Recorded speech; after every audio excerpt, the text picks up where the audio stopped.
Hello friends, कल finally हमने depreciation कर लिया एंड हमारी जो एंट्रीज थी वो कंप्लीट हो चुकी है। अभी 4-5 एंट्रीज हैं, वही हमें करनी बाकी है। उसमें एक एडजस्टमेंट एंट्रीज होगी एंड उसके बाद जो है फाइनल एंट्रीज होगी। सो आज इतना ही होगा एंड उसके बाद हम आज का ट्रायल बैलेंस मैच कर लेंगे सिंपली। एंड उसके बाद क्या होगा, अगर ट्रायल बैलेंस आपका सही आ जाता है तो आपने जो टेली सीखा है असाइनमेंट नंबर 1 के थ्रू वो आपका पूरा कम्प्लीटली सही होगा। एंड अगर आपको कुछ गलत लगता है तो आपको जिस मंथ में गलती लगती है आप उस मंथ का वीडियोस 1-2 बार देखें एंड आप आराम से कुछ सोल्व करने की ट्राई करें। फिर भी आप नहीं कर पाते हैं तो डिस्क्रिप्शन से आप कांटेक्ट कर पाएंगे मेरे से। और मैं आपकी प्रॉब्लम को सोल्व करने का तरीका आपको बता दूंगा। सो चलिए बिना टाइम को वेस्ट के चलते हैं कंप्यूटर स्क्रीन पर। तो हम आ चुके हैं हमारी कंप्यूटर स्क्रीन पर एंड चलिए आगे की प्रोसेस जो है वो स्टार्ट करते हैं। देखिए अभी हमें सबसे पहले टेली ओपन करना है एंड आज जो 5 एंट्रीज़ हम करने वाले हैं अभी वो हमारी जो 5 एंट्रीज़ हैं बहुत ज़्यादा इंपॉर्टेंट हैं। आप उन्हें इग्नोर ना करें बिकॉज वो एवरी कंपनी में आप जहाँ कहीं भी वर्क करने जाएंगे या आप लर्निंग टेली सीख रहे हैं तो आपको सीखना इंपॉर्टेंट है बिकॉज वो ईयर के एंड में उनको करना ही करना है। तो सबसे पहले टेली को वर्किंग एजुकेशनल मोड पे मैंने स्टार्ट कर लिया है। कंपनी जो हमारी है वो ओपन हो चुकी है। अब आपको क्या करना है, तो देखिए हम हमारे असाइनमेंट में आ जाते हैं। असाइनमेंट में आने के बाद मैंने आपको बताया था कि एडजस्टमेंट एंट्रीज़ की हम यहाँ बात करने वाले हैं। तो एडजस्टमेंट एंट्रीज़ की पहले डेफिनेशन मैंने आपको कल बताई थी एंड आज आपको मैं रिपीट कर देता हूँ। एडजस्टमेंट एंट्रीज ऐसी एंट्रीज से संबंधित होती है जिनका पूर्व में भुगतान कर दिया गया हो, अर्थात ऐसे भुगतान जो निवेश के रूप में किए गए हों। देखिए पहले जो प्रीपेड अगर हम कोई इन्वेस्टमेंट करते हैं तो वो हमारे इन्वेस्टमेंट ही होते हैं, प्रीपेड में किए गए। देखिए कैसे मैं आपको समझाता हूँ। जैसे आपने अगर कोई इंश्योरेंस लिया हुआ है, ओनली फर्म का इंश्योरेंस यहाँ काउंट होगा, आपके बिजनेस का इंश्योरेंस यहाँ काउंट होगा। अगर ओनर जो है या मालिक जो है आपकी कंपनी का वो खुद इंश्योरेंस अपने खुद के लिए मेडिकल इंश्योरेंस वगैरह लेता है या कोई भी इंश्योरेंस लेता है LIC वगैरह, तो वो पर्सनल एक्सपेंसेस में हमारे द्वारा दिखाया जाएगा या उसे हम ड्राइंग्स में दिखाएंगे बिकॉज वो ऑनर के यूज़ आ रहा है। यहाँ पे फर्म के लिए अगर कोई इंश्योरेंस लिया गया है तो देखिए वो हमारा प्रीपेड होता है। मतलब हमें फ्यूचर में अगर कोई अनहोनी, मान लीजिए हम मेडिक्लेम लेते हैं वर्कर्स के नाम पे, तो अगर हमारे किसी एम्प्लॉय की जो है तबीयत ख़राब हो जाती है या कुछ प्रॉब्लम हो जाती है तो हमें फ्यूचर में जो पैसा है वो रिटर्न मिल जाता है। तो ऐसी स्थिति में वो एक इन्वेस्टमेंट हो गया। बट अब देखिए जैसे मान लीजिए आपने 10,000 रुपये का इन्वेस्टमेंट लिया हुआ है, एक वो है यहाँ पे मान लेते हैं इंश्योरेंस हम। तो मान लीजिए आपका जो एम्प्लॉय है उसकी तबीयत, सॉरी हम एम्प्लॉय पे नहीं लेते हैं यहाँ पे, मान लीजिए आपने कुछ ही कंपनी पे लिया हुआ था कि अगर कंपनी में कुछ भी अनहोनी हो गई, कुछ माल वाल जल गया तो यहाँ पे जो है वो अमाउंट आपको मिल जाएगा। सो देख लीजिए मान लीजिए 2 साल के लिए आपने अमाउंट 10,000 पेड किया था बट 1 साल कंप्लीट हो चुकी है और यहाँ पे कोई अनहोनी नहीं हुई है। तो अब अगर आपको 1 साल बाद में कोई पूछेगा कि कितना आपका जो है प्रीपेड है, तो आप प्रीपेड में ऐसा नहीं बोल सकते कि सर 10,000 अमाउंट प्रीपेड है बिकॉज 10,000 प्रीपेड पहले था लास्ट ईयर में। अब 31 मार्च के बाद 1 अप्रैल को नई फाइनेंशियल ईयर आने वाली है और यहाँ पे जो है आपका 5,000 रुपये 1 साल का जो है वो कट हो चुका है। मतलब वो इतने दिन प्रीपेड था बट आज जो है वो अमाउंट एक्सपेंसेस में दिखाना पड़ेगा हमें बिकॉज वो हमारे लिए खर्चा हो चुका है, हमें उसका कोई पैसा नहीं मिला है।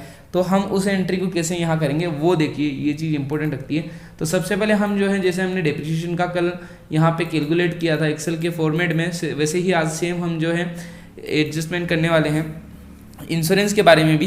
तो चलिए हमें क्या करना होगा। एंड कल मुझसे एक क्वेश्चन भी हुआ था, क्वेश्चन में था कि जब मैं ये डिप्रिसिएशन का कैलकुलेशन कर रहा था तो ये जो डेट है वो मैंने ट्रायल बैलेंस या बैलेंस शीट से क्यों नहीं देखी। तो मैं आपको बता दूं मैंने क्यों नहीं देखी, क्योंकि हमारा एजुकेशनल मोड है एंड वहाँ पे हमने एवरी मंथ तो बराबर लिखे हैं बट डेट हमने सब एक ही लिखी है। सो ये सब 7 तारीख को जो है, 3 तारीख को जो है या 4 तारीख को जो है वो हम वहाँ से मैच नहीं कर पाते थे, इसके लिए जो है हमने नहीं देखा, अन्यथा आप देख सकते हैं। एंड अमाउंट जो है वो हमने वहाँ पे देख लिया था। तो चलिए एडजस्टमेंट एंट्रीज करते हैं। तो सबसे पहले हम हमारे एक्सेल सीट पे आ जाते हैं जहाँ पे आज हमने एडजस्टमेंट कैलकुलेटर बनाया हुआ है, कैलकुलेटर लिख देता हूँ, ये कैलकुलेशन सही है कोई बात नहीं है। देखिए नेचर, सबसे पहले नेचर में आपको लिखना होगा किस चीज़ का हम कर रहे हैं। तो यहाँ पे मैं जो है इंश्योरेंस का नाम लिख देता हूँ। सो उसके बाद आगे बढ़ते हैं। अब देखिए पेमेंट डेट यहाँ पे आपको देखनी होगी, कितनी तारीख को आपने जो है वो एडजस्टमेंट पेमेंट किया होगा यहाँ पे, तो वो पेमेंट का आपको जो है यहाँ पे डिटेल देना होगा। सो वो आप टेली में भी देख सकते हैं एंड आप यहाँ से भी देख सकते हैं। टेली में जब आप बैलेंस शीट में जाएंगे और इसे आप ओल्ड टेलीफोन से डिटेल में लेंगे, आप ट्रायल बैलेंस में भी जा सकते हैं। सो वहाँ से आपको जो है क्या करना होगा, आप चले जाएंगे प्रीपेड इंश्योरेंस में। प्रीपेड इंश्योरेंस जो है करंट असेट्स के अंडर हमने एक ग्रुप बनाया था, आपको अगर याद होगा तो। एंड आप जैसे ही एंटर करेंगे तो आप उस एंट्री में देखिए आपको ये एंट्री जो है वो अगस्त में दिख रही है, यहाँ से सिंपली आप देख पाएंगे एंटर करेंगे तो आपको ये एंट्री 1 अगस्त को दिख रही है, बट रियल में जब ये एंट्री थी तो ये एंट्री थी 2 अगस्त को, मैं आपको ये बता दूं, बट हमने इसे 1 में ही किया था। यहाँ नरेशन में हमने कुछ नहीं लिखा है, बाकी एंट्री जो है 2 तारीख को थी। अगर असाइनमेंट आपने डाउनलोड किया है तो आप जाके 2 अगस्त का एंट्री देख सकते हैं, आपको मिल जाएगी। तो इसे हमें क्या करना होगा, हमें सिंपली अगर आपको ट्रायल बैलेंस के थ्रू देखना है, आप डिस्प्ले में जाएंगे, ट्रायल बैलेंस में जाएंगे एंड डिटेल्स में आप ले लेंगे ओल्ड टेलीफोन के थ्रू, एंड यहाँ से आप वापस करंट असेट्स में आ जाएंगे। तो यहाँ पे देखिए आपको प्रीपेड इंश्योरेंस जो है वो देखने को मिल जाएगा। अब आपको क्या करना है, एक्सेल में चले जाना है एंड यहाँ पे जो डेट है वो डेट आप यहाँ एंटर कर देंगे। तो मैं यहाँ एंटर कर देता हूँ 2 अगस्त 2018 है, तो यहाँ पे मैं 2 अगस्त 2018 एंटर कर देता हूँ। एंड इसके आगे देखिए पीरियड ऑफ इंश्योरेंस, तो यहाँ पे मतलब इंश्योरेंस का जो हम एक काम करते हैं, इस एंट्री को जो है मैं यहाँ ओपन कर लेता हूँ आपके सामने, तो आपको थोड़ा समझने में और इजी होगा। ये 51 नंबर एंट्री हम आ चुके हैं, 2 अगस्त की एंट्री है। Commercial Guruji paid by cheque ₹10,000 for insurance of fix current assist. देखिए जो इंश्योरेंस हमने पेड किया था वो 10,000 रुपया, वो करंट असिस्ट के ग्रुप में हमने डाल दिया था इंश्योरेंस का लेजर बना के। प्रीपेड इंश्योरेंस का लेजर बनाया था बिकॉज हमने प्रीपेड किया है, प्रीपेड में आप समझा दिया था मैंने प्रीपेड क्या होता है। एंड इसका जो पीरियड है वो आपको यहाँ देखने को मिल जाएगा, मतलब 1 अगस्त 2018 से लेके 31 जुलाई 2019 तक ये चलने वाला है। प्रीपेड मान लीजिए, प्रीपेड के लिए आपको मैं समझाऊँ, आपका जैसे मोबाइल रिचार्ज होता है वो प्रीपेड होता है। आप पहले प्रीपेड मतलब पहले आप पेमेंट करते हैं, बाद में उसका लाभ उठाते हैं। एंड उसके बाद जैसे आप मान लीजिए रिचार्ज आपने आज कराया तो 3 महीने की अगर वैलिडिटी रहती है, तो ये यहाँ पे जो है एक वैलिडिटी दी हुई है कि 1 अगस्त 2018 से लेके 31 जुलाई 2019 तक अगर कुछ अनहोनी होती है तो आपको अमाउंट मिल जाएगा, नहीं तो आपका एक्सपायर जो हो जाएगा। सो आपको क्या करना है, ये वहाँ पे लिख देनी है। तो चलिए यहाँ लिख देते हैं। देखिए इसके बीच का जो डिफरेंस है वो भी मैं यहाँ ब्रैकेट बना के लिख देता हूँ कि ये जो टोटल है वो 12 मंथ हैं। तो आप काउंट कर सकते हैं अगर आप चाहें तो, देख लीजिए। आप देख सकते हैं यहाँ से अगस्त से लेके जुलाई 31 जुलाई तक है, तो यहाँ पे एक पूरा साल कंप्लीट हो चुका है। एंड यहाँ पे आपको सिंपली अमाउंट लिख देना है। तो अमाउंट लिखने के लिए आपको अमाउंट देखना पड़ेगा। आप वापस एंट्री में चले जाएंगे, यहाँ पे 10,000 रुपये जो है वो पेड आपने किया हुआ था, तो आप यहाँ पे 10,000 रुपया एंटर करेंगे। अब देखिए पीरियड ऑफ इंश्योरेंस जो है हम उसको एक बार के नाम ए दे देते हैं एंड अमाउंट को जो है हम बी नाम दे देते हैं। ये नेम्स हम इसके लिए देते हैं कि हमें कैलकुलेशन में जो है कोई मिस्टेक ना मिले, हम इजीली जो है सोल्व कर पाएँ। अब यहाँ पे प्रीपेड पीरियड देखना है। प्रीपेड पीरियड क्या होता है कि 31 मार्च आज हम एंट्री कर रहे हैं, तो 31 मार्च है। तो यहाँ पे क्या है, प्रीपेड मतलब अब कितना हमने एक्स्ट्रा पेड किया हुआ है, कितना पीरियड के लिए अब एक्स्ट्रा हमारा जा रहा है। तो देखिए मैं आपको बताऊँ, आज 31 मार्च हो चुका है, तो यहाँ पे 1 अप्रैल 2019। अब आप ये समझें कि जैसे 1 अप्रैल 2019 हमने क्यों लिया, बिकॉज यहाँ पे प्रीपेड पीरियड लिखना है आपको कि अब कितने अमाउंट के लिए जो है वो प्रीपेड है। अब मतलब जो अब तक हो चुका है वो तो एक्सपेंसेस में चला गया, एंड आगे आने वाले टाइम के लिए कितना अमाउंट प्रीपेड है तो वो आप यहाँ लिखेंगे। सो यहाँ पे पीरियड आपको लिखना है प्रीपेड का। आप देखिए 1 अप्रैल 2019 से लेके 2019 लिखना है हमें, 31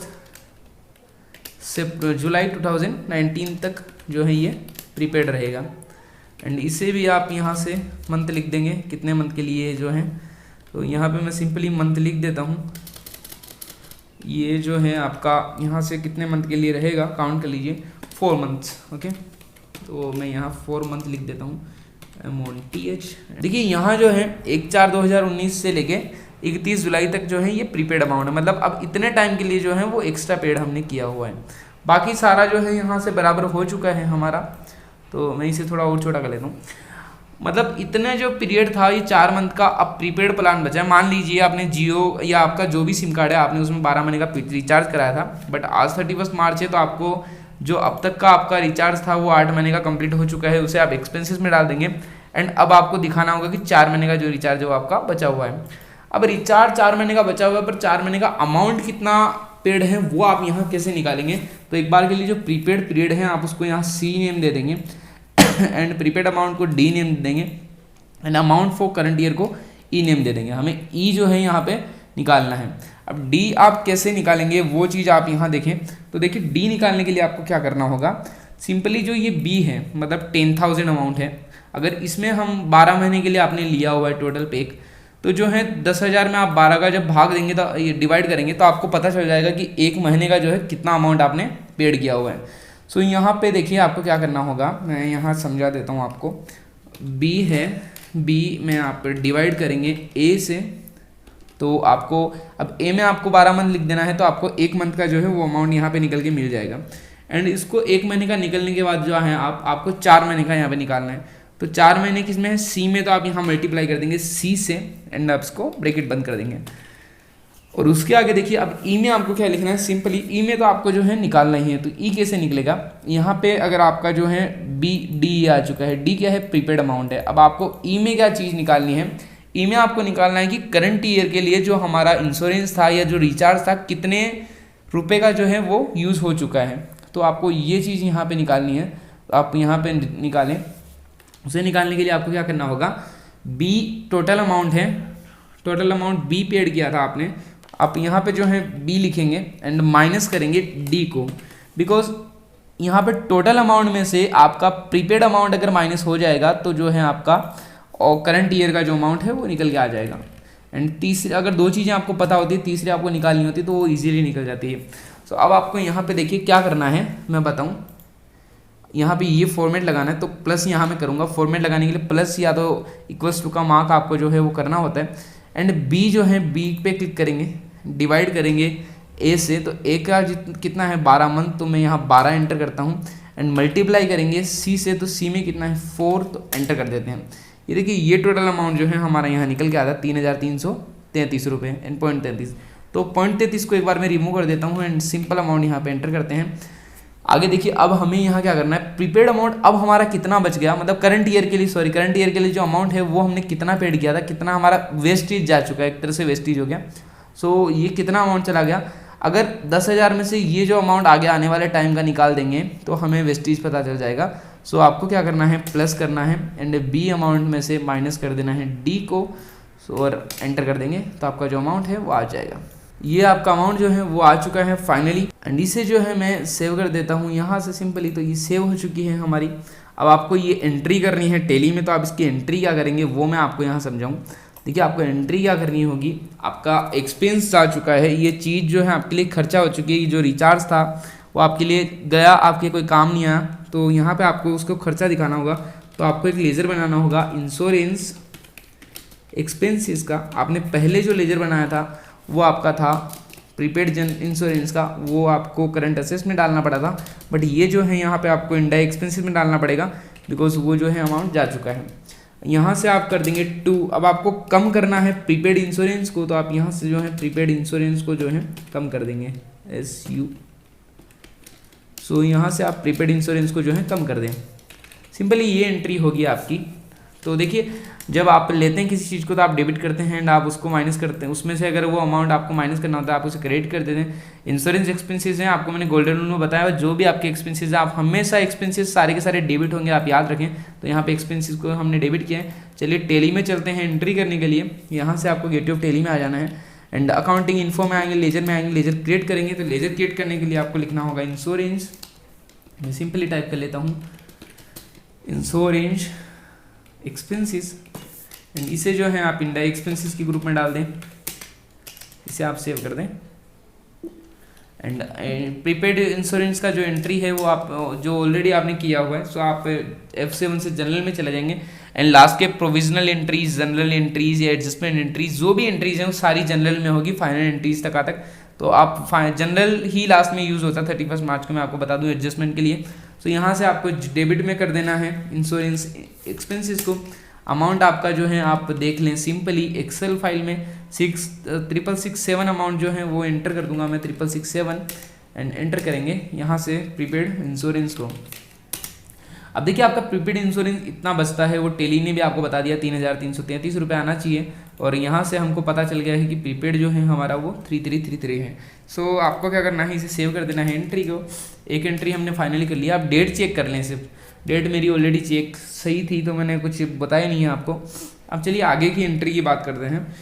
तो देखिए अब नेक्स्ट एंट्री हमें क्या करती है, एडजस्टमेंट एंट्रीज का जो चार्ट है वो मैंने यहाँ पे आपको बना के दे दिया है मेरे असाइनमेंट में। अब entry number 152, provisionals for income tax have to be made at 37,850। देखिए अगर आपकी फर्म जो है वो इनकम टैक्स पे करती है तो यहाँ पे आपको इनकम टैक्स का जो है बैलेंस शीट से अमाउंट पता चल जाएगा कितना आपको पेड करना है। ये चीज़ CA आपको बताएंगे, आप खुद डिसाइड नहीं कर सकते। सो यहाँ पे इस एंट्री में आपको बोला हुआ है XYZ कोई भी अमाउंट है, ये जो अमाउंट यहाँ पे है वो मैंने अपने मन से लिया हुआ है, आप कोई भी अमाउंट लिख सकते हैं, बट अगर अलग अमाउंट आप लिखेंगे तो आपको ट्रायल बैलेंस में मिसमैच होगा। सो आप यही अमाउंट लिखें। अब देखिए आपको ये एंट्री क्या करनी है, मैं आपको ये चीज़ बताता हूँ। ये जो इनकम टैक्स है वो आपके लिए एक्सपेंसेस हैं, बिकॉज गवर्नमेंट को आप पेड कर रहे हैं, तो आपको यहाँ पे इनडायरेक्ट एक्सपेंसेस में एक लेजर बनाना होगा इनकम टैक्स का। तो मैं एंट्री जो है एक बार यहाँ पे करके दिखाता हूँ आपको यहाँ पे करना होगा इनकम टैक्स का एक लेज़र बनाना है सिंपली। तो यहाँ पे मैं एक इनकम टैक्स का लेज़र बनाऊंगा एंड उसे डेबिट कर देंगे आप इनडायरेक्ट एक्सपेंसेस में, जो भी खर्चे हैं आपके सारे इनडायरेक्ट एक्सपेंसेस में आप करेंगे। एंड यहाँ पे आपको क्रेडिट में करना होगा इनकम टैक्स पेएबल। देखिए बिकॉज ये प्रोविज़न एंट्री है, मैंने आपको प्रोविज़न एंट्री सारी समझा दी है, मुझे वापस नहीं बताना पड़े आपको, तो आप ध्यान दें। बिकॉज ये प्रोविज़न एंट्री कैसे हुई मैं आपको वो भी समझाता हूँ। देखिए ये जो अमाउंट है वो हम नेक्स्ट ईयर पे करेंगे। अभी फाइनेंशियल ईयर 2018 चल रहा है, 31 मार्च में हम एंट्री कर रहे हैं, बट ये हम 2019-20 में पेड करेंगे, बट इसका रिलेशन जो है वो लास्ट ईयर से होगा। सो ये प्रोविजनल एंट्रीज हो जाएगी एंड ये एंट्री हमको करनी है। सेम एंट्री ऐसी एंट्री होगी। पेएबल के जितने भी लेजर्स होते हैं वो सारे प्रोविजंस के ग्रुप के अंडर जाते हैं। तो चलिए हम टेली में चलते हैं एंड असाइनमेंट में आपको यहाँ लिख के भी मैंने दे दिया है कि ये प्रोविजन एंट्री है, तो आपको टेली में चले जाना है एंड लेजर क्रिएशन में चले जाना है। अकाउंटिंग इन्फो में लेजर में चले जाएंगे, क्रिएट करेंगे। सो यहाँ से आपको 2 लेजर क्रिएट करने होंगे। फर्स्ट लेजर आप लिखेंगे income tax payable and income tax payable का जो लेजर है आप उसे प्रोविजंस के ग्रुप के अंडर डालें एंड इसे आप सेव कर दें। सेकंड लेजर जो आप बनाएंगे वो बनाएंगे आप इनकम टैक्स का ही सिंपल आप लेजर रख लेंगे। इफ़ अगर आपको कुछ दिक्कत आती है, मान लीजिए कि कंटिन्यू कंपनी, ये तो हम फर्स्ट ईयर के लिए कर रहे हैं, बट अगर आप कंपनी में कंटिन्यू वर्क करने लग गए हैं एंड आपको बार बार लेजर बनाने हैं, तो आपको क्या करना होगा, इनकम टैक्स के इसी लेजर के अंडर आपको ईयर लिख देनी होगी किस ईयर का आप कर रहे हैं, बिकॉज आपको एवरी ईयर ये सब पेड करना होता है। तो यहाँ पे आप ईयर लिख देंगे तो आपके लिए भी अच्छा होगा एंड आप कंपनी के ओनर के लिए भी अच्छा होगा। यहाँ से आप प्रोविजंस लिख देंगे, प्रोविजंस पे नहीं सॉरी इनडायरेक्ट एक्सपेंसेस आप लिख देंगे एंड इसे आप सेव कर देंगे। अब देखिए आपको यहाँ से 2 लेजर आपने बनाए, ऑल्टर में आप जाएं एंड इनकम टैक्स सर्च करें तो दोनों लेजर आपके सामने आ जाएंगे। बट जो पेएबल वाला है उसमें भी अगर आप ईयर लिखना चाहते हैं तो ईयर आप इसमें भी चेंज करें एंड यहाँ जो नेम है अब उसमें लास्ट वर्ड में आपको जाना है, तो आप एरो की से जाएंगे या तो एंड का जो बटन आपके कीबोर्ड में आता है वो प्रेस करें, आप सिंपली एकदम एंड में चले जाएंगे एंड स्पेस प्रेस करके आप यहाँ पे ईयर लिख पाएंगे। तो 2018-19 में लिख देता हूँ एंड इसे सेव कर देता हूँ। देखिए डायरेक्ट सेव करने के लिए आपने कई बार देखा होगा मैं डायरेक्ट सेव कर देता हूँ, तो यहाँ पे एक शॉर्टकट की होती है डायरेक्ट सेव के लिए। तो डायरेक्ट सेव के लिए शॉर्टकट की क्या होती है आप यहाँ देख पाएंगे, ए के नीचे डबल अंडरलाइन, मतलब आपको Ctrl+A प्रेस करना होता है तो आप सेव कर पाते हैं, एक्सेप्ट हो जाता है। यहाँ से दोनों सेव हो चुके हैं। अब एंट्री करने के लिए अकाउंटिंग वाउचर में चले जाएं, F7 से जनरल वाउचर ओपन कर लें एंड जनरल एंट्री करें तो डेबिट में आप लिख देंगे इनकम टैक्स को एंड अमाउंट जो है वो वहाँ पे आपको मिलेगा। तो मैं असाइनमेंट एक बार ओपन करके अमाउंट देख लेता हूँ, मेरा 37,850 एंड क्रेडिट में आपको जो है करना होगा इनकम टैक्स पेएबल को। आपको मैंने बोला हुआ है सारे खर्चे आप हमेशा डेबिट में करें, बिना आँख अगर बंद करके भी आपको करना है तो एक्सपेंसेस सारे डेबिट में होंगे, हमेशा आप याद रखें। नेक्स्ट एंट्री की अब हम बात करते हैं closing stock of stationery consumables on March 31, 2019 was ₹20,000। अब देखिए इसकी बात बताता हूँ मैं। क्लोजिंग स्टॉक ऑफ स्टेशनरी मतलब स्टेशनरी जो हमने परचेज किया था 30 जो भी XYZ जितनी भी डेट को हमने परचेज किया था, आई थिंक हमने असाइनमेंट में 4-5 बार जो है स्टेशनरी को परचेज किया हुआ है। यहाँ पे बताया गया कि 31 मार्च को जो है लास्ट डेट जब आज हम देख रहे हैं वहाँ पे स्टेशनरी जो है हमारे पास 20,000 रुपये की रखी हुई है। सो यहाँ पे स्टेशनरी आपको पता है एक्सपेंसिस होती है, बट हमें अभी 1 साल का जो है हम एंट्रीज कर रहे हैं, तो यहाँ पे हमें दिखाना होगा कि जो हमारी स्टेशनरी है वो कितने ईयर की है। मतलब जैसे XYZ में आपको बताता हूँ, मान लीजिए आपने 50,000 रुपये की जो है स्टेशनरी परचेज की हुई है एंड एक इस ईयर 2018-19 में आपने 40,000 रुपये की स्टेशनरी जो है वो यूज़ कर दी है, बट यहाँ पे 10,000 रुपये की स्टेशनरी आपकी बची हुई है। सो उस स्टेशनरी को जो है आप क्या करेंगे नेक्स्ट ईयर में ट्रांसफ़र करेंगे। आपको दिखाना होगा बैलेंस शीट में कि इतनी स्टेशनरी भी हमारे पास बची हुई है, आप उसे एक्सपेंसेस नहीं डाल सकते बिकॉज स्टेशनरी जो आपने रियल में यूज़ की है वो यहाँ पे आपने 40,000 की ही यूज़ की है, 50 की यूज़ नहीं किया, आपने खरीदी 50 की है, लेकिन आपको दिखाना ये है कि आपने यूज़ कितने की है एंड आपके पास कितना बचा हुआ है। तो यहाँ पे सेम यही बताया गया है कि 20,000 की जो स्टेशनरी आपकी है वो यहाँ पे आपके पास बची हुई है। तो इसकी एंट्री आप क्या करेंगे, सिंपली नोटपैड में आ जाता हूँ एंड यहाँ से मैं आपको एंट्री करके बताता हूँ। तो आपको जो है एक्सपेंसेस के बारे में मैंने बताया हुआ है, आप एक्सपेंसेस को सिंपली डेबिट करते हैं, बट यहाँ पे एक रूल जो है वो मिसमैच होगा थोड़ा सा, आप इसे याद रखें। मैंने आपको ये भी बोला हुआ है, अगर आप किसी चीज़ को बढ़ाने के लिए उसे डेबिट करते हैं, मान लीजिए फर्नीचर आप खरीदते हैं, तो खरीदने के टाइम आप उसे डेबिट करते हैं तो अमाउंट आपका बढ़ जाता है, बट जैसे ही आप फर्नीचर को कभी फ्यूचर में क्रेडिट करेंगे तो अमाउंट जो है माइनस हो जाएगा। मतलब आपने जो पहले किया होगा अमाउंट, पहले आपने डेबिट किया होगा, क्रेडिट किया होगा, अगर फ्यूचर में आप कभी भी उसके डिफरेंस साइड में करते हैं, या तो डेबिट आपने किया था आप क्रेडिट करेंगे, क्रेडिट किया था आप डेबिट करेंगे, तो क्या होता है, माइनस होता है अमाउंट। यहाँ पे आपको क्या है, अगर स्टेशनरी एक्सपेंसेस को आप जो है डेबिट कर देंगे तो उल्टा आपका बढ़ जाएगा कम होने की जगह। तो इसे में आपको क्या करना होगा, इस एंट्री में आपको लिखना होगा, एक लेजर बनाना होगा, स्टॉक, मुझे देखना होगा stock of stationery consumables, stock of stationery consumables में लिख देता हूँ। अगर स्पेलिंग में कोई मिस्टेक रहेगी तो आप समझ लीजिएगा, थोड़ा सा डेबिट कर देंगे अमाउंट जो है आपका, आप अमाउंट यहाँ XYZ जो भी अमाउंट आप लिख देंगे एंड 20,000 आई थिंक, मैंने लिखा नहीं बट मैं आपको बता दूं, मैंने अभी देखा था थोड़ी देर पहले। तो यहाँ से देखिए, अब आपको यहाँ स्टेशनरी एक्सपेंसेस को जो है डेबिट कर देना है। स्टेशनरी एक्सपेंसेस का हमारा जो लेजर है, क्रेडिट कर देना सॉरी, वो ऑलरेडी हमारे पास बना हुआ है यहाँ पे। तो ये एंट्री आप जैसे ही करेंगे, आप जो है ये सही एंट्री यही है, आप ये करके देखते हैं हम, चलिए। तो आपको जो है इसका एहसास होगा कि ये एंट्री किस तरह से हुई है। जनरल में आप रहें एंड यहाँ से आपको करना है लेज़र बनाना है, तो डाइक लेज़र बनाने के Alt+C यहाँ से शॉर्टकट की है। यहाँ से आपको लिखना होगा स्टॉक ऑफ, लिख देता हूँ स्टॉक ऑफ स्टेशनरी। फ्रेंड्स, अगर आपको समझ में नहीं आ रहा है, कोई भी दिक्कत आ रही है तो आप मुझसे कांटेक्ट कर सकते हैं। कांटेक्ट डिटेल्स आपको डिस्क्रिप्शन में मिल जाएगी एंड आप घबराएं नहीं, बिल्कुल भी घबराएंगे तो आपको कुछ भी समझ में नहीं आएगा। एंड यहाँ से स्टॉक ऑफ स्टेशनरी कंज्यूमर्स हैं, वो कौन से ग्रुप में जाना चाहिए वो चीज़ आपको यहाँ देखनी होगी। तो देखिए वो चीज़ यहाँ पे आपको करंट असेस्ट में दिखानी होगी, बिकॉज अभी वो हमारी करंट असेस्ट है, वो हमारे पास रखी हुई है। फ्यूचर में हम उसे यूज़ करेंगे वो अलग बात है, नेक्स्ट ईयर जब एंट्रीज करेंगे तो उससे क्या करना है वो भी मैं आपको बताऊंगा। इस असाइनमेंट में नहीं बताऊंगा, वो नेक्स्ट असाइनमेंट्स में मैं आपको बताता रहूँगा। अमाउंट आप यहाँ एंटर कर देंगे 20,000 एंड स्टेशनरी जो है उस स्टेशनरी एक्सपेंसेस को आप यहाँ देखिए 24, रियल में जो है 44,600 की हमने जो परचेज की थी, बट यहाँ पे 24,600 जो है वो अमाउंट यहाँ पे बचा है, मतलब इतना एक्सपेंसेस हमने कर दिया है, 20,000 हमने निकाल लिया है उसमें से। सो ये एंट्री हम सेव कर देंगे। ये एंट्री भी हो चुकी है। अब नेक्स्ट एंट्री हम देखते हैं। तो आज हमने जो है 3 एंट्रीज कर ली हैं फाइनली एंड अभी 2 एंट्रीज और बाकी हैं। देखिए इसके बाद एक और एंट्री है फाइनल एंट्री, बट ये हम यहाँ पढ़ते हैं transfer balance of drawings account to commercial गुरुजी कैपिटल अकाउंट। अब देखिए इतने दिन जो कमर्शियल गुरुजी थे वो क्या करते थे, अमाउंट को जो है निकालते थे फर्म से, मतलब ड्राइंग्स के रूप में पर्सनल यूज़ के लिए जो अमाउंट निकालते थे। बट अब साल का लास्ट डेट है, क्लोजिंग आज होने वाली है, तो हमें यहाँ दिखाना होगा कि जो ड्राइंग्स अमाउंट है वो कैपिटल में से हम माइनस करके दिखा देंगे। हमें ड्राइंग्स का किचकिच नहीं चाहिए। अब ड्राइंग्स एवरी ईयर क्या होता है, एवरी ईयर आपको क्या करना होता है, ड्राइंग्स को जो है कैपिटल में से लेस करके सिंपली दिखा देना होता है। तो यहाँ पे एक एडजस्टमेंट एंट्रीज होती है, वो क्या होती है मैं आपको बताता हूँ।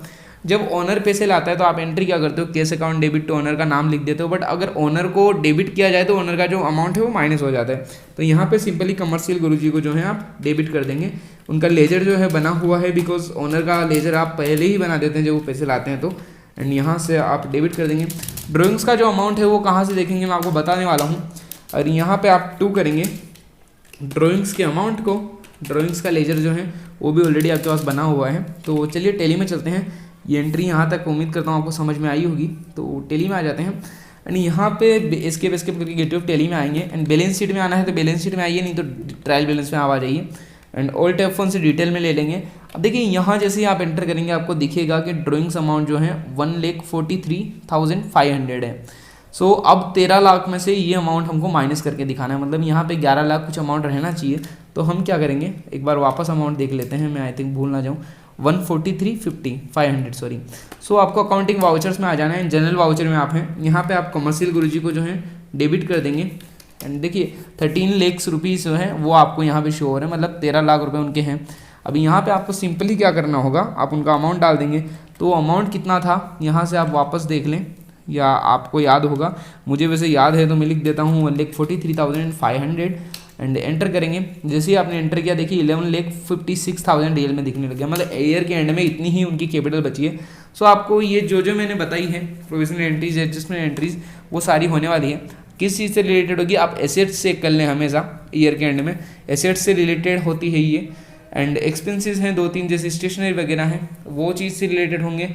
एंड इंश्योरेंस वगैरह हैं जो प्रीपेड हमारे इन्वेस्टमेंट होते हैं उनसे रिलेटेड हो सकती है। एंड ये फाइनल एंट्रीज होती हैं, जैसे ड्राइंग्स हैं या प्रॉफिट एंड लॉस को डिवाइड करना हो गया, या इनकम टैक्स की जो एंट्री है, या जो भी XYZ एंट्रीज जो मैंने बताई है वो सारी हो सकती है। यहाँ पे आपको क्या करना है, ड्राइंग्स को जो है क्रेडिट कर देना। आप ड्राइंग्स से जैसे करेंगे आप यहाँ जीरो हो जाएगा, बिकॉज अब ड्राइंग्स नहीं दिखने वाला। ड्राइंग्स क्यों दिखेगा, क्योंकि हमने सारा अमाउंट उसका जीरो कर दिया। अब देखिए अब आप वापस ट्रायल बैलेंस में जाएंगे, डिस्प्ले में ऑल्ट F1 से आप बड़ा करेंगे तो देखिए ड्राइंग्स जो है वो परमानेंटली माइनस हो चुका है।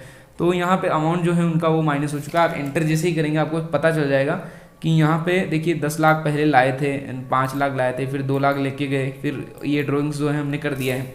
सो ये ऐसे एंट्री हो गई है। अब वो लास्ट एंट्री की बात हम करते हैं। ये एंट्री इंपॉर्टेंट है, ये एंट्री कैसे करनी है वो मैं आपको यहाँ समझाने वाला हूँ। तो देखिए ये आप याद रखें, इसे भूले भी नहीं। ये अंतिम प्रविष्टि होती है, क्लोजिंग एंट्री की बात कर रहा हूँ मैं। इस प्रविष्टि में साझेदारों को लाभ हानि का वितरण पूर्व में निर्धारित प्रतिशत में किया जाता है। बट यहाँ पे जो है कमर्शियल गुरुजी एक ही ओनर है, तो यहाँ पे डिवाइड नहीं किया जा पाएगा अमाउंट को। डिवाइड कैसे करेंगे, अगर 2 पार्टनर्स होते हैं एंड डिवाइड का कोई उनका बना होता परसेंटेज तो उस पर हम डिवाइड कर सकते थे। बट कमर्शियल गुरुजी एक ही है, तो उनको पूरा का पूरा जो प्रॉफिट है वो ट्रांसफ़र कर दिया जाएगा। अगर लॉस हुआ है तो लॉस उनको ट्रांसफ़र कर दिया जाएगा। सो यहाँ से आपको सिंपली क्या करना होगा, आप चले जाएंगे गेट ऑफ टेली में। टेली में जाके आप पता लगाएंगे कि कितना लॉस है कितना प्रॉफिट है। उसके लिए आपको क्या करना होगा, प्रॉफिट एंड लॉस अकाउंट में आप जाएंगे।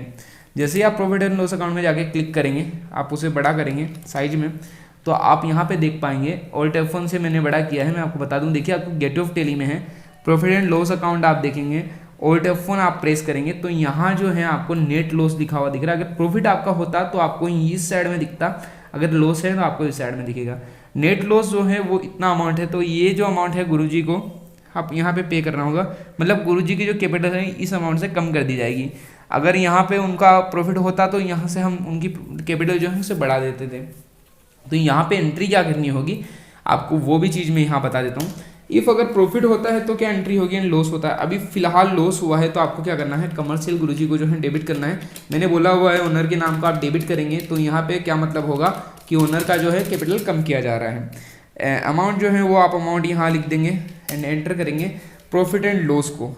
तो प्रॉफिट एंड लॉस के बारे में आपको बता दूं, प्रॉफिट एंड लॉस का लेजर जो है ऑलरेडी टेली में क्रिएटेड होता है। मैंने आपको स्टार्टिंग में बताया था केस एक ऐसा है। ये एंट्री तब होती है जब यहाँ पे आपको लॉस होगा, तो ये एंट्री यहाँ पे होगी, अन्यथा अब देखिए यहाँ पे आपको प्रॉफिट की एंट्री करनी है। सो प्रॉफिट की मैं बता देता हूँ। अगर प्रॉफिट आपको करते हैं आप अपना असाइनमेंट बना के, या प्रॉफिट आपको फॉर्म में होता है तो आप कैसे ट्रांसफर करेंगे, तो आपको सिंपली क्या करना है, प्रॉफिट एंड लॉस अकाउंट को जो है डेबिट कर देना है, बिकॉज वो कम हो जाएगा। और यहाँ से एंटर करेंगे और आपको कमर्शियल गुरुजी को जो है कैपिटल को, आपके ओनर की कैपिटल अकाउंट को जो है आपको क्रेडिट कर देना होगा। उससे क्या होगा, उनके अमाउंट जो है वो बढ़ जाएंगे, कैपिटल बढ़ जाएगी। बाद में वो ड्राइंग्स के थ्रू उसे निकालें या वो कैसे भी निकालें, उनकी कैपिटल आपको एक बार बढ़ा देनी है। सो ये दोनों एंट्री। अब यहाँ पे हमारी फर्म में जो है हमें लॉस हुआ है तो हमें सिंपली ये एंट्री करनी है, प्रॉफिट एंड लॉस जो है हमारा उसको हमें जीरो करके दिखाना है। सो अब हमें क्या करना होगा, हम टेली में चले जाएंगे। फाइनली ये लास्ट एंट्री है, अकाउंटिंग वाउचर में चले जाएंगे। तो यहाँ से देखिए आपको क्या करना है, जनरल में आप हैं एंड ड्राइंग्स में आपको डेबिट में सॉरी आपको करना होगा कमर्शियल गुरुजी को। कमर्शियल गुरुजी को जैसे आप डेबिट करते हैं, यहाँ पे आपको अमाउंट दिख रहा है 11,56,000 एंड आपका जो अमाउंट था लॉस का वो अमाउंट आपको अगर याद है तो अच्छी बात है, वैसे मैंने लिख लिया एक जगह, तो 5,73,736.77 ये अमाउंट है। आप जैसे ही एंटर करेंगे यहाँ पे देखिए कमर्शियल गुरुजी कैपिटल जो है वो कम हो चुकी है। आप एंटर करेंगे, ड्राइंग्स को से हटा के आपको यहाँ जो है प्रॉफिट एंड लॉस को लेना है एंड आप एंटर करेंगे। देखिए प्रॉफिट एंड लॉस अमाउंट जो है वो जीरो हो चुका है एंड आप इसे सेव कर देंगे। इसे सेव करने के बाद आपको जो है डिस्प्ले में चले जाना है, या सॉरी प्रॉफिट एंड लॉस में चले जाना है। आप नेट लॉस जो है आप यहाँ पे देख पाएंगे, क्योंकि नेट लॉस मतलब ये आपको ऐसा श्योर होगा कि कंपनी में इतना लॉस है, इसके लिए ये चीज़ तो यहाँ पे आएगी, ये नहीं हटेगी। ये मैंने आपको इसके लिए दिखाया कि अगर कई लोगों को ऐसा लगे कि सर ये नहीं हटी है तो यहाँ पे जीरो नहीं होगा, एक चीज़ का डिफरेंस आएगा। आप डिस्प्ले में जाकर ट्रायल बैलेंस में अगर देखेंगे तो आपको जो है लास्ट में, एकदम लास्ट में यहाँ पे प्रॉफिट एंड लॉस दिखने लग जाएगा। अगर प्रॉफिट होगा तो आपको डेबिट साइड में दिखेगा, लॉस होगा तो आपको क्रेडिट साइड में दिखेगा। बट यही डिफरेंस आएगा बस, और कोई डिफरेंस नहीं आएगा। सो अब हमारा टाइम आ चुका है ट्रायल बैलेंस मैचिंग का। देखिए असाइनमेंट देख लेते हैं। असाइनमेंट में इसे मैं बंद कर देता हूँ। असाइनमेंट में यहाँ पे कोई मिस्टेक नहीं है, असाइनमेंट हमारा कंप्लीट हो चुका है। ट्रायल बैलेंस मैचिंग की तरफ हम चलते हैं। चलिए हम भी मैच करते हैं। डिस्प्ले में चले जाते हैं, ट्रायल बैलेंस में चले जाते हैं, ऑल्ट F1 प्रेस करते हैं एंड यहाँ से आपको जो है मैच कर लेना है। आप अपने मोबाइल की स्क्रीन से मैच कीजिए एंड मैं जो है मोबाइल की स्क्रीन में आप ये ट्रायल बैलेंस ओपन कर लेंगे एंड सिंपली मैं जो है अपनी PDF से रीड कर लूँगा। चलिए मैं इसे रीड करता हूँ, आप भी इसे रीड कीजिए।